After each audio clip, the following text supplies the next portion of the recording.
சாயந்தரம் பசங்கள்லேருந்து பெரியவங்க வரைக்கும் வயசானவங்க கூட இதில் என்ன நிறைய கடல மாவு கலக்கல, பச்சரிசி, கொஞ்சம் கடல மாவு, இஞ்சி பூண்டு எல்லாமே போட்டுப்போம், சின்ன வெங்காயம் போட்டுப்போம். எந்த உடம்புக்கு கெடுதல் இல்லை, பெருங்காயம் போட்டிருக்கிறோம். அதனால் எண்ணெய் கூட பாருங்கள், கடலை எண்ணெய், கோல்டு வின்னர் எண்ணெய் தான் ஊற்றிருக்கிறோம், வேறு எந்த எண்ணெயும் கிடையாது.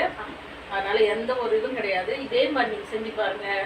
செஞ்சு பார்த்துட்டு எனக்கு கட்டாயம் கமெண்ட் பண்ணுங்கள். பார்க்குறவங்கெல்லாம் லைக் பண்ணி விடுங்க. வாங்க, சூப்பராக சாயந்தரம் ஸ்நாக்ஸ் பிள்ளைங்கள்லாம் வந்துருக்காங்க ஸ்கூல்லேருந்து, எல்லாருமே சாப்பிட்லாம்.